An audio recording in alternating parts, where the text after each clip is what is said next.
क्या अन्याय के खिलाफ, महिला अपराध के मुद्दे पर हम अपनी आवाज तभी बुलंद करेंगे जब वो घटना किसी गैर बीजेपी शासित राज्य में हो। और जब बीजेपी शासित राज्य में कोई निर्मम क्रूर घटना होती है महिला अपराध को लेकर, तो हम चुप्पी साध लेते हैं। गोदी मीडिया उस पर बिल्कुल भी डिबेट नहीं करता है। कोलकाता में 31 साल की डॉक्टर के साथ जो हुआ, पूरा देश उससे हिला हुआ है। राज्य सरकार अपने स्तर पर काम कर रही है। मैंने अपने इस मंच पर लगातार अस्पताल प्रशासन, ममता बनर्जी सरकार, पुलिस पर सवाल किए हैं जो किए भी जाने चाहिए। मगर मैं आपसे सवाल पूछना चाहता हूं, इस मुद्दे पर क्या राजनीति करने का अधिकार है? भाजपा के समर्थक कह रहे हैं कि भाई कोलकाता में राष्ट्रपति शासन लगा देना चाहिए। और जो बीजेपी शासित राज्यों में हो रहा है उसका क्या? गोदी मीडिया उस पर प्राइम टाइम डिबेट क्यों नहीं करती? 3 घटनाएं और तीनों घटनाएं बीजेपी शासित राज्यों में हुई है। बिहार में 9वीं क्लास की एक लड़की के स्तन काट दिए जाते हैं। क्यों? क्योंकि गांव का एक दबंग उससे शादी करना चाहता था, उसे मौत के घाट उतार दिया गया है। उत्तराखंड में जो घटना हुई है वो बिल्कुल कोलकाता जैसी घटना है। उत्तराखंड में एक ड्रग एडिक्ट एक नर्स का बलात्कार करता है, उसके साथ लूटपाट करता है और फिर उसे मौत के घाट उतार देता है। कई दिनों बाद जाकर उसकी लाश मिलती है। और बीजेपी शासित उत्तर प्रदेश में एक 30 साल का मर्द 3 साल की मासूम के साथ बलात्कार करता है और फिर उसे नाले में फेंक देता है। ये 3 बड़ी घटनाएं हैं दोस्तों, मगर आप मजाल है इस घटना के बारे में कहीं पर भी सुनेंगे। मैं समझना चाहता हूं क्यों आज कोलकाता की घटना को लेकर हम सब आक्रोशित हैं। कल रात को all India institute of medical sciences ने यह विशाल मार्च निकाला। पूरे स्क्रीन पर देखिए दोस्तों, लोगों में आक्रोश ये सामने दिखाई दे रहा है। लोगों की असुरक्षा सामने दिखाई दे रही है और दिखनी भी चाहिए कि अगर अस्पताल के अंदर डॉक्टर सुरक्षित नहीं रहेंगे तो कौन सुरक्षित रहेगा? क्योंकि अस्पताल में कई लोग आते हैं इलाज करवाने के लिए और 31 साल की उस डॉक्टर के साथ एक दलाल ने यह सब अंजाम दिया और जो क्रूर तरीके से अंजाम दिया उससे पूरा देश हिल गया है। मगर मैं आपसे सवाल पूछना चाहता हूं, आपकी अंतरात्मा पर तब असर क्यों नहीं पड़ा जब भारतीय जनता पार्टी शासित राज्य उत्तर प्रदेश, उत्तराखंड और बिहार में यह घटनाएं सामने उभर कर आती हैं? उन तीनों घटनाओं की चर्चा करूंगा दोस्तों, मगर सबसे पहले मैं आपको बता दूं कोलकाता में जो हुआ है इस पर ऋतिक रोशन का भी बयान सामने उभर कर आया है। अंग्रेजी में दिया गया उनका बयान है, साथ ही साथ मैं उसका हिंदी में अनुवाद करता चलूंगा। ऋतिक कहते हैं, yes we need to evolve into a society where we all feel equally safe, but that is going to take decades. It's going to hopefully happen with sensitizing and empowering our sons and daughters. The next generations will be better. We will get there eventually. But what in the interim? Right now, justice would be to put a hard stop to such atrocities. And the only way to do this is a punishment so harsh that it scares the living daylights out of such perpetrators. That's what we need, perhaps. I stand with the victim's family in seeking justice for their daughter, and I stand with all the doctors that were attacked last night. दोस्तों, ऋतिक यहां 2 घटनाओं की बात कर रहे हैं। ऋतिक कोलकाता में जिस डॉक्टर के साथ यह हुआ वो कह रहे हैं इंसाफ तो हो जाएगा, मगर महिलाओं के खिलाफ जो अपराध हो रहे हैं वो थमने में अभी वक्त लगेगा। हमें एक ऐसी सजा देनी चाहिए कि इस तरह की घटना को अंजाम देने वालों की रूह कांप जाए। उन्होंने 2 चीजों का जिक्र किया, एक जो बलात्कार और उसके बाद हत्या हुई, और देर रात जिस तरह से कोलकाता के आरजी कर मेडिकल कॉलेज में कुछ दंगाइयों ने, कुछ गुंडों ने हमला बोल दिया, उसकी चर्चा मैं करूंगा, इंतजार कीजिए।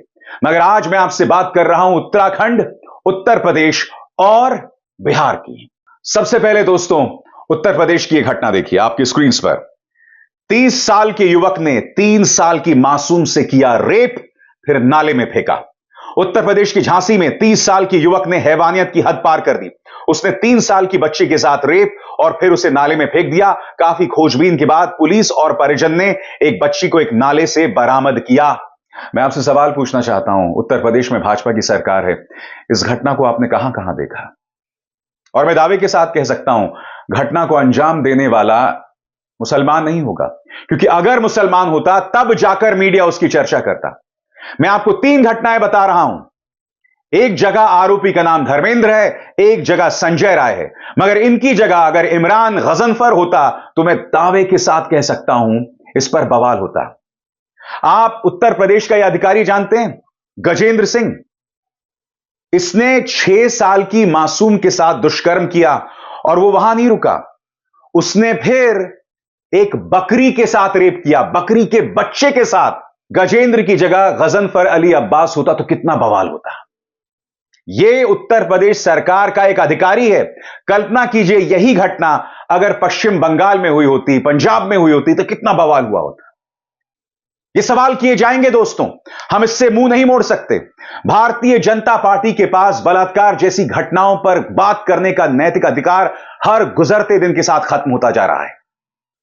आपके पास नैतिक अधिकार नहीं है जब आप बलात्कारी राम रहीम को पैरोल पर रिहा करते हैं, फरलॉ पर रिहा करते हैं और बार बार करते हैं। जब प्रधानमंत्री नरेंद्र मोदी प्रज्वल रवन्ना के लिए वोट मांगते हैं, जब आपकी पॉलिटिकल पार्टी में कुलदीप सिंह सेंगर जैसे लोग हैं, माफ कीजिएगा, आपके पास कोई नैतिक अधिकार नहीं है। मगर मैं आपके सामने उत्तराखंड की घटना पेश करना चाहता हूं दोस्तों। इसमें भी कोलकाता वाली घटना जैसी निर्ममता है, मगर आप कहीं पर भी कोई शोर नहीं सुनेंगे, कोई प्राइम टाइम डिबेट्स नहीं देखेंगे। क्यों? क्योंकि उत्तराखंड में बीजेपी की सरकार है। अब महिलाओं के खिलाफ जो अपराध होंगे, क्या हम शर्तों के साथ उस पर अपनी प्रतिक्रिया देंगे? क्यों? मैं समझना चाहता हूं उत्तराखंड की घटना क्या हुई आपकी स्क्रीन पर। उत्तराखंड के रुद्रपुर की नर्स के साथ आरोपी ने रेप किया और फिर उसका गला घोंट दिया। पुलिस ने आरोपी को गिरफ्तार कर लिया है। आरोपी ने नर्स के साथ लूटपाट भी की थी। उत्तराखंड के रुद्रपुर में 33 वर्षीय नर्स के साथ रेप और हत्या के मामले में पुलिस ने एक संदिग्ध को गिरफ्तार किया है।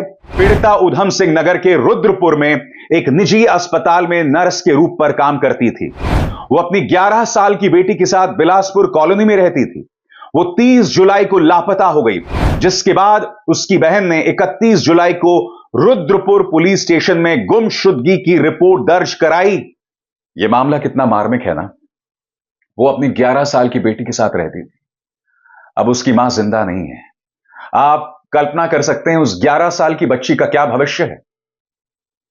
बहुत शिद्दत के बाद कई दिनों के बाद उसकी लाश मिली और इसको लेकर मीडिया रिपोर्ट्स क्या कहती हैं आपकी स्क्रीन पर। एक हफ्ते बाद उसका शव उत्तर प्रदेश की डिबडिबा क्षेत्र में एक खाली प्लॉट में मिला था। शव को पोस्टमार्टम के लिए भेज दिया गया था।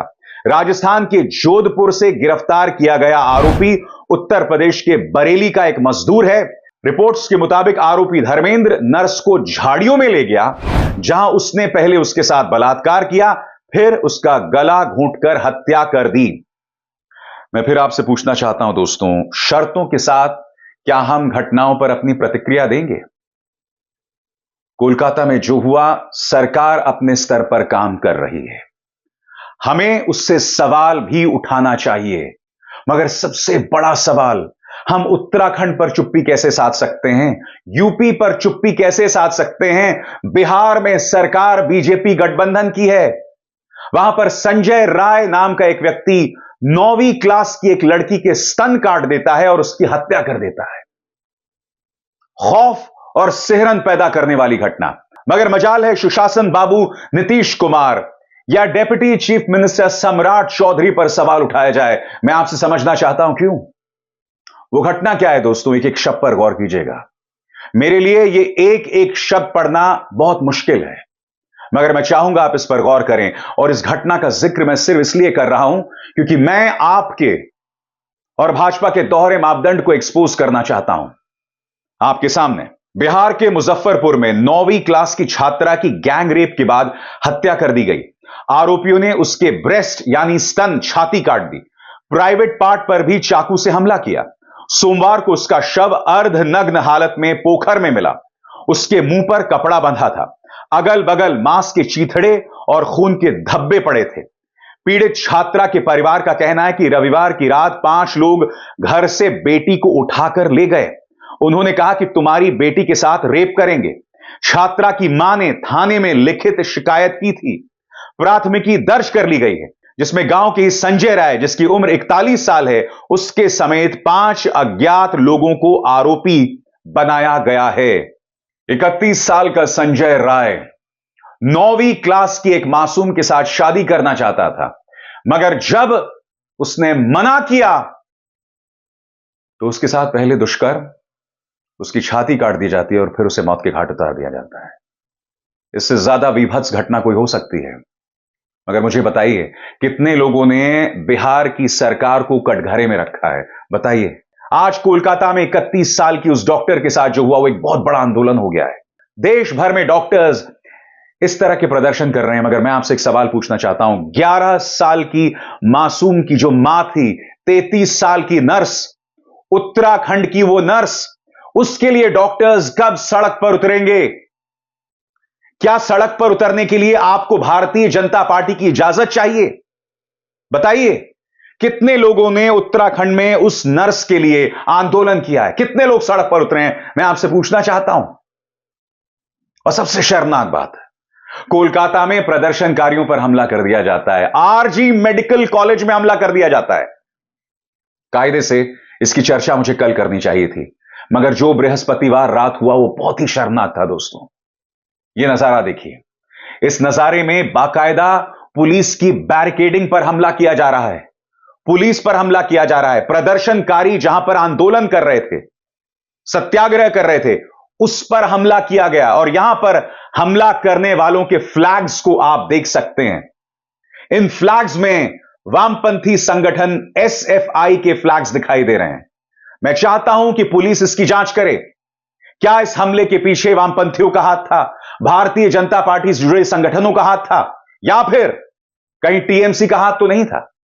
मैं आपसे सवाल पूछना चाहता हूं, आरजी मेडिकल कॉलेज पर इस हमले करने के पीछे की वजह क्या है? आप में आक्रोश हो सकता है, मगर आप अस्पताल की संपत्ति को नुकसान पहुंचाएंगे। आप उन डॉक्टर्स पर हमला करेंगे जो आंदोलन कर रहे हैं, जो प्रदर्शन कर रहे हैं। ममता बनर्जी ने इस पर बयान जारी किया है, जो आपकी स्क्रीन पर है। पश्चिम बंगाल की मुख्यमंत्री ममता बनर्जी ने कहा, जहां तक मुझे जानकारी मिली है, मैं छात्रों को दोष नहीं दूंगी। वाम और राम एकत्र होकर यह कर रहे हैं। घटना बहुत दुर्भाग्यपूर्ण है। हम अभी भी कहते हैं कि फांसी होनी चाहिए। हमने सारे दस्तावेज दे दिए हैं। जो भी लीक हो रहा है, जब तक हमारी पुलिस जांच कर रही थी तब तक कुछ भी लीक नहीं हुआ। मेरे और बंगाल के लोगों की संवेदनाएं पीड़ित परिवार के साथ हैं। यह बहुत बड़ा अपराध है। इसकी एकमात्र सजा फांसी है। अगर अपराधी को फांसी होगी तभी लोगों को इससे सबक मिलेगा, लेकिन किसी निर्दोष को सजा नहीं मिलनी चाहिए। यह वो आरोपी है, वो दरिंदा है जिस पर आरोप लगा है 31 साल की डॉक्टर के साथ दुष्कर्म, क्रूर दुष्कर्म और फिर उसकी क्रूर हत्या करने का। यह वो शख्स है दोस्तों। मगर यहां मुद्दा ममता बनर्जी का नहीं है। मुद्दा आज यह है कि जब महिलाओं के खिलाफ अपराध होते हैं तो हमारी अंतरात्मा तब जागती है जब हम यह देखते हैं कि अपराधी का धर्म क्या है, जब हम यह देखते हैं कि किस राज्य में यह घटना हुई है। वरना आप मुझे बताइए, बिहार में जो हुआ, दोस्तों, जो घटना कोलकाता के मेडिकल कॉलेज में हुई वो हमारे सामने नहीं हुई, मगर बिहार के अंदर एक दबंग संजय राय, 31 साल का दबंग, एक गांव में घुसता है, एक घर में घुसता है और 9वीं क्लास में पढ़ने वाली उनकी मासूम को उठाकर ले जाता है। यह सब परिवार की आंखों के सामने हुआ। कितनी विभत्स, कितनी क्रूर घटना थी। मगर मजाल है इस पर कोई चर्चा कर रहा है, मजाल है इस पर कोई प्राइम टाइम डिबेट हो रहा है। मैं आपसे सवाल पूछना चाहता हूं, क्यों? आखिर क्या वजह है कि इसकी चर्चा नहीं की जा रही? आखिर क्या वजह है कि उत्तराखंड की नर्स जिसके साथ दुष्कर्म और फिर हत्या कर दी गई, उस पर कोई भी मार्च नहीं निकाल रहा? आखिर क्या वजह है कि उत्तर प्रदेश के अंदर जिस 30 साल के आदमी ने 3 साल की मासूम के साथ दुष्कर्म और फिर उसे नाले में फेंक दिया, उसके खिलाफ क्यों नहीं है लोग सड़कों पर? शर्तों के साथ हम महिला अपराधों पर जमीन पर नहीं उतर सकते दोस्तों। हमारा आक्रोश इस बात पर निर्भर नहीं कर सकता कि यह घटना किस राज्य में हुई है। नहीं, जब तक हम शर्तों के साथ अपराधों पर प्रतिक्रिया देंगे तब तक हम इन अपराधों पर लगाम नहीं लगा सकते। यह जरूरी हो जाता है कि अपराध जो भी हो, जहां पर भी हो, जिस राज्य में हो, करने वाले का धर्म जो भी हो, हम उसके खिलाफ अपनी आवाज बुलंद करें। जिस तरह से मैं कोशिश करता हूं अपने इस छोटे से मंच पर इन आवाजों को बुलंद करने का, मगर सबसे बड़ा सवाल, गोदी मीडिया को किसने रोका है उत्तराखंड, उत्तर प्रदेश और बिहार पर डिबेट करने के लिए? क्या आप पापा की उन परियों, मीडिया के उन गुल्लुओं और कालुओं से सवाल पूछेंगे? पूछेंगे ना? अभिसार शर्मा को दीजिए इजाजत। नमस्कार।